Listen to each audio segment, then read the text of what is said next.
అప్పు ఇచ్చినప్పుడు ఎవరైనా అప్పిచ్చేవాడు మనకి దేవుడిలా కనిపిస్తారు. కానీ ఆ ఇచ్చిన అప్పును తీర్చేటప్పుడు ఖచ్చితంగా దెయ్యంలా కనిపిస్తాడు. నిజం. సరిగ్గా ఇటువంటి ఆలోచనతోనే ఒక వ్యక్తి కాకినాడ జిల్లాలో ఒక దారుణానికి ఒడిగట్టాడు. కాకినాడ జిల్లాలో అప్పు అడిగిన పాపానికి, ఆపదలో ఆదుకున్నాడు అతను. అప్పుని తిరిగి అడిగిన పాపానికి ఇద్దరు వ్యక్తులని బావిలో తోసి చంపేశారు. ఇది సత్యం. నిన్న కాకినాడ జిల్లా పిఠాపురం నియోజకవర్గంలో జరిగిన డబుల్ మర్డర్ మిస్టరీలో తేలింది ఇదే.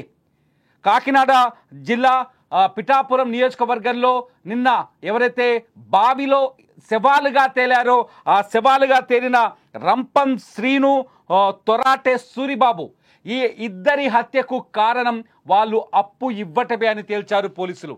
ఇచ్చిన అప్పే వారి ప్రాణాలకి ముప్పైందని, అప్పు తీసుకున్న వారి చేతిలో అడగ్గానే అప్పు ఇచ్చిన వారు హతమయ్యారని తేలిపోయింది. బంధువైనా రాబంధువుగా మారి అన్యాయంగా వాళ్ళ ప్రాణాలు తీసేశాడని తేల్చారు పోలీసులు. ఈ కిరాతకుడి చేతిలో మరో వ్యక్తి తప్పించుకొని ప్రాణాలతో బయటపడ్డాడు. అసలు కథలోకి వెళ్తే ఏం జరిగిందంటే, రంపం శ్రీను అట్లాగే తొరాటే సూరిబాబు ఇద్దరు రంపం గంగాధర్, మీరు ఫోటోలో చూస్తున్నారు, ఈ రంపం గంగాధర్ అనే వ్యక్తికి అప్పిచ్చారు. తొరాట శ్రీనుతో పాటు మరొక కుంపట్ల సూరిబాబు అనే వ్యక్తి కూడా ఈ గంగాధర్కి అప్పిచ్చిన వ్యక్తుల్లో ఉన్నారు. కుంపట్ల సూరిబాబు కూడా. తొరాటే సూరిబాబు, కుంపట్ల సూరిబాబు అట్లాగే రంపం శ్రీను, ఈ ముగ్గురు దగ్గర భారీగా అప్పులు చేసిన ఈ రంపం గంగాధర్ ఏం చేశాడో తెలుసా? ఆ అప్పును తిరిగి చెల్లిస్తానని చెప్పి వాళ్ళని అర్ధరాత్రి ఏదైతే బావి దగ్గర పంట పొలాల్లో ఏదైతే బావుందో పంట పొలాల్లో బావి దగ్గరికి పిలిచి ఆ బావి దగ్గర అప్పు తీరుస్తానని చెప్పి ఆ బావి దగ్గరికి రమ్మని చెప్పి పక్కడబందీ ప్లాన్ ప్రకారం వాళ్ళని ఫోన్ చేసి పిలిపించుకున్న గంగాధర్ గ్రామ శివారులో ఉన్న బావి దగ్గరికి తీసుకెళ్లాడు. ఆ బావి దగ్గర వాళ్ళని మాట్లాడదామని చెప్పి మాటల్లో పెట్టి బావిలో తోసేశాడు. రంపం శ్రీను అట్లాగే తొరాటే సూరిబాబు ఇద్దరు అక్కడికక్కడే ప్రాణాలు కోల్పోయారు. ఇద్దరు అక్కడికక్కడే బావిలో శవాలుగా తేలారు. నిజంగా ఈ గంగాధర్ ఈ హత్యలు చేసినట్టుగా ఎవరికీ తెలిసింది కూడా కాదు. గంగాధర్ ఈ హత్యలు చేసినట్టుగా ఎవరికీ తెలిసేది కాదు. ఆ బావిలో మర్నాడు ఉదయం గొల్లప్రోలు మండలం తాటిపర్తి దగ్గర బావిలో మర్నాడు ఉదయం ఆ పొలానికి సంబంధించిన యజమానులు వచ్చి బావిలో ఉన్న శవాలను చూసి భయపడిపోయారు. మంగళవారం రాత్రి వరకు ఆ ఏరియా ప్రశాంతంగా కనిపించింది. ఎటువంటి అనుమానితులు కనిపించలేదు. బుధవారం ఉదయం చూసేసరికి బావిలో 2 మృతదేహాలు ఉండడం, ఆ 2 మృతదేహాలు అదే గ్రామానికి చెందిన రంపం శ్రీనువి అట్లాగే తొరాటే సూరిబాబు అని తేలడంతో వణికిపోయారు గ్రామస్తులు.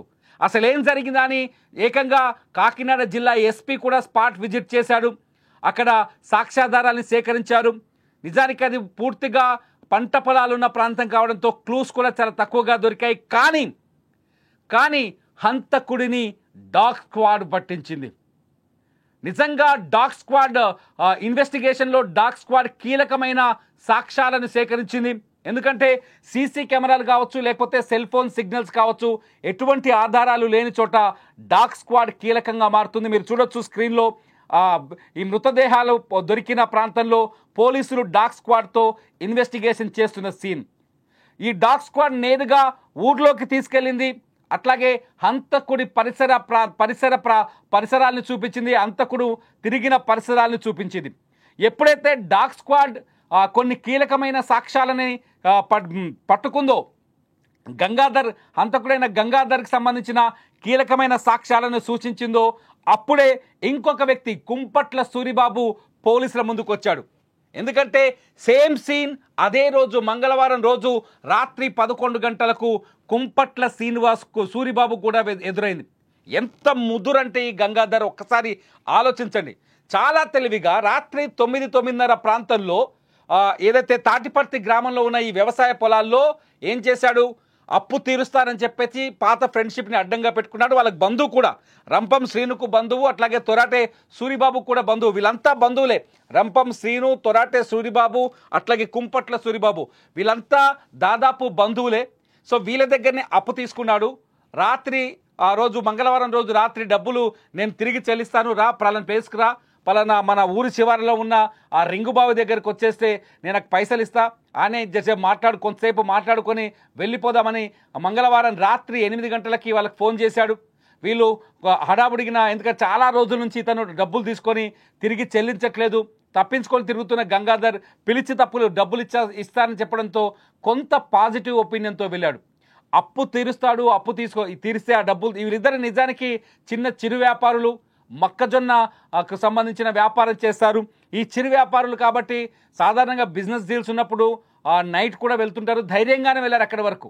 బావి దగ్గరికి వెళ్ళిన తర్వాత పాపం ఆ రంపం సీనుని, తొరాటం సూరిబాబుని బావిలోకి తోసేసిన గంగాధర్ వాళ్ళు చనిపోయారని నిర్ధారించుకున్న తర్వాత బావి దగ్గర నుంచి నేరుగా ఇప్పుడు డాగ్ స్క్వాడ్ నడుచుకుంటూ వచ్చింది కదా, మీరు ఒకసారి చూడండి. డాగ్ స్క్వాడ్ నడుచుకుంటూ వచ్చిన ఆ పొలం గట్టు వెంటే ఏకంగా మెల్లగా రోడ్డుపైకి వెళ్ళిపోయాడు. రోడ్డుపై నుంచి ఊర్లోకి చేరుకున్నాడు.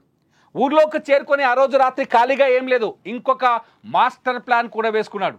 ఆ మాస్టర్ ప్లాన్లో మరొక రుణదాత కుంపట్ల సూరిబాబు కూడా ఉన్నాడు కదా. ఇదే రోజు రాత్రి ఎట్లాగా 2 హత్యలు చేశాను కాబట్టి 3వ హత్య చేసేద్దామని ప్లాన్ చేసుకున్నాడు. 1 హత్య చేసినా, 2 హత్యలు చేసినా, 3 హత్యలు చేసినా పడే శిక్ష అంతే ఉంటుందని ఆలోచించాడేమో తెలియదు. కానీ సూరిబాబును కూడా రాత్రి 11 గంటల సమయంలో ఈ ఊరి పరిసరాల్లో ఉన్న ఒక పంట కాలువ దగ్గరికి పిలిచాడు. పంట కాలువ దగ్గర నేనున్నాను, నా దగ్గరకు వస్తే నేను ఆ అప్పు నీకు ఏదైతే బాకీ తీసుకున్నానో మీ దగ్గర ఆ అప్పు తీరుస్తానని చెప్పాడు. నేరుగా సూరిబాబు కూడా ఆశతో డబ్బులు వస్తాయని ఈ కుంపట్ల సూరిబాబు కూడా పరిగెత్తుకుంటూ అతని దగ్గరికి వెళ్ళాడు. అతన్ని కూడా మాటల్లో పెట్టి శుద్ధగడ్డ వాగు అంటారు ఆ వాగుని, ఆ శుద్ధగడ్డ వాగు దగ్గరికి అడ్రస్ చెప్పాడు. అడ్రస్ తీసుకొని ఆ అడ్రస్ తెలుసు కాబట్టి అతనికి పరిగెత్తుకుంటూ బైక్ మీద వెళ్ళిపోయాడు. శుద్ధగడ్డ వాగు దగ్గరికి వచ్చిన తర్వాత ఆ సెల్ ఫోన్ పడిపోయింది అంటూ ఇతను ఎవరైతే సూరిబాబు ఉన్నాడో ఈ సూరిబాబు వచ్చేలోపు, కుంపట్ల సూరిబాబు వచ్చే వరకు ఆ సెల్ ఫోన్ పడిపోయిందంటూ కాలువ గట్టున వెతకడం మొదలుపెట్టాడు ఈ గంగాధర్. సూరిబాబు ఎప్పుడైతే ఫోన్ పోయిందని వెతకడం మొదలుపెట్టాడో అదే సమయంలో ఆ సూరిబాబు కూడా అతనికి సాయం చేసే ప్రయత్నం చేశాడు. సాయం చేసే ప్రయత్నంలో సూరిబాబు అతనికి సెల్ ఫోన్ వెతికే ప్రయత్నం చేస్తూ ఆయన వంగడంతోనే వెనక నుంచి వచ్చి కాలువలో తోసిపడేశాడు సూరిబాబును కూడా. సూరిబాబు కాలువలో పడిపోయాడు. అర్ధరాత్రి కాబట్టి అతను చనిపోయిందని నిర్ధారించుకున్న గంగాధర్ ధైర్యంగా ఇంటికి వెళ్ళి పడుకున్నాడు. ధైర్యంగా ఉన్నాడు, ఎవరు నన్నేమి చేయలేరు అనుకున్నారు. బావిలో దొరికిన మృతదేహాలకు సంబంధించిన ఎటువంటి క్లూస్ పోలీసులకు దొరకలేదని న్యూస్ ఛానల్స్లో వస్తున్న, పేపర్లలో వస్తున్న, వాట్సాప్లో వస్తున్న మెసేజ్ల ఆధారంగా అప్డేట్ సమాచారం తెలుసుకున్నాడు. అట్లాగే సూరిబాబు కూడా చనిపోయాడు, ఇంకొక దేహం దొరికిందాకా వెయిట్ చేద్దాం అనుకున్నాడు. కానీ లక్కీలీ ఎవరైతే కుంపట్ల సూరిబాబు ఉన్నాడో అతను ప్రాణాలతో తప్పించుకొని నేరుగా ఇంటికి వెళ్ళిపోయాడు. కానీ పోలీసులకు ఫిర్యాదు చేసేందుకు కొంత భయపడ్డాడు. ఈలోపు డాగ్ స్క్వాడ్ విచారణ, ఈ 2 శవాలకు సంబంధించిన విచారణ కొనసాగింది. పోలీసులు హడావిడి కనిపించింది. దీంతో సూరిబాబు కూడా ధైర్యం వచ్చింది. నేరుగా సూరిబాబు గొల్లప్రోలు పోలీస్ స్టేషన్కి చేరుకొని చంపింది ఎవరో కాదు, మా దగ్గర బంధువు రంపం గంగాధర్ అని ఫిర్యాదు చేశాడు. ఎప్పుడైతే సూరిబాబు ఫిర్యాదు చేయడం, ఇటు డాగ్ స్క్వాడ్ కూడా రంపం గంగాధర్ని వెతుకుంటూ అతను ఆయన సంచరించిన ప్రాంతాల్లోకి వెళ్ళడం, అతనికి సంబంధించిన కీలక ఆధారాలు ఆ డాగ్ స్క్వాడ్ ద్వారా దొరకడంతో పోలీసులు అక్కడికక్కడే నిజం చెప్పాలంటే నిన్న మధ్యాహ్నమే ఈ రంపం గంగాధర్ని అదుపులోకి తీసుకున్నారు. రంపం గంగాధర్ని అదుపులోకి తీసుకొని మీరు స్క్రీన్లో చూస్తున్నారు. హత్యాస్థలి దగ్గరికి తీసుకొచ్చి సీన్ రీకన్స్ట్రక్ట్ చేశారు. ఎందుకు చంపావు బాబు మిస్టర్ గంగాధర్ అని పోలీసులు అడిగితే చాలా స్పష్టంగా ఒకటే కారణం చెప్పాడు రంపం గంగాధర్. వాళ్ళ దగ్గర నేను అప్పులు చేశాను, ఆ అప్పులు తీర్చే సామర్థ్యం నాకు లేదు, అందుకనే వాళ్ళని ఎలాగైనా వాళ్ళు ఒత్తిడి చేస్తున్నారు తిరిగి చెల్లించమని. సో వాళ్ళని అడ్డు తొలగించుకోవాలంటే నా ముందు ఏ దారి లేదు, అందుకే ఈ హత్యలకు ప్లాన్ చేశానని చెప్పాడు. మీరు చూడొచ్చు, బావిలో 2 డెడ్ బాడీలు దొరికాయి. అట్లాగే కాలువ దగ్గర ఇతను చేసిన హత్యాయత్నానికి సంబంధించిన సాక్ష్యాలు దొరికాయి. వీటన్నింటినీ డాగ్ స్క్వాడ్ పట్టించిన తర్వాత, అట్లాగే ఆ కొరాట్ల సూరిబాబు పోలీసులకు చెప్పిన తర్వాత, సాక్ష్యం ఇచ్చిన తర్వాత గంగాధర్ నేరాల్ని అంగీకరించాల్సి వచ్చింది. గంగాధర్ దొరికిపోయాడు. చూసారా సమాజం ఎలా మారిపోయిందో. అవసరానికి అప్పు తీసుకున్నారు, అవసరానికి అప్పు తీర్చుకొని వాళ్ళ అవసరాలు తీర్చుకున్నారు. అప్పు తీసుకునేటప్పుడు అప్పు ఇచ్చేవాడిని దేవుళ్ళ చూశాడు. వాళ్ళ దగ్గర ఒకరికి తెలియకుండా ఒకరి దగ్గర డబ్బులు అప్పుగా తీసేసుకున్నాడు. చివరికి ఆ అప్పులు తీర్చడానికి లేవని చెప్తే అయిపోయేది కదా. నేను తీర్చలేను, నా వల్ల కావట్లేదు, నేనేం చేయలేను, కనీసం నాకు సమయం దొరికినప్పుడో లేకపోతే నాకు తీర్చగలిగే సామర్థ్యం వచ్చినప్పుడు తిరిగిస్తానని ఏ నలుగురు పెద్ద మనుషుల్లో లేకపోతే ఏ పోలీస్ స్టేషన్కో వెళ్ళి కాస్త టైం తీసుకోవాల్సింది కదా. నిజంగా వాళ్ళు వేధింపులకు గురి చేస్తే వాళ్ళ దగ్గరికి వెళ్ళి రిక్వెస్ట్ చేస్తే ఖచ్చితంగా సమయం ఇస్తారు. ఎందుకంటే అప్పిచ్చిన వాడి దగ్గర వసూలు చేయడం అనేది ఈ రోజుల్లో అసాధ్యమైన విషయం.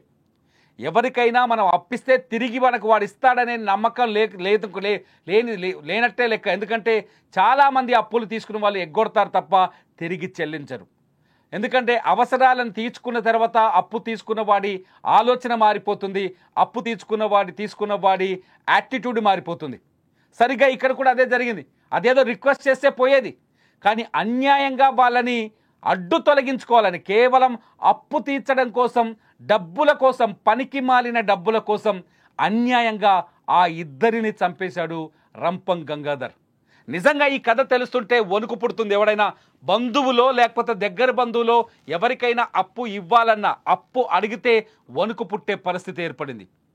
అప్పు తీసుకున్న పాపానికి, అప్పు ఇచ్చిన పాపానికి, అప్పు తీర్చలేని నిర్లక్ష్యానికి మధ్య జరిగిన ఈ సంఘర్షణలో అన్యాయంగా రంపం శ్రీను అట్లాగే తొరాటం సూరిబాబు ప్రాణాలు కోల్పోయారు.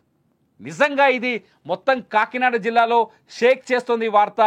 అప్పులిచ్చి తిరిగి అడిగితే హత్యలు చేస్తారేమో అనిపిస్తుంది. నిన్న గుంటూరులో కూడా ఇటువంటిది ఒక సంఘటన జరిగింది.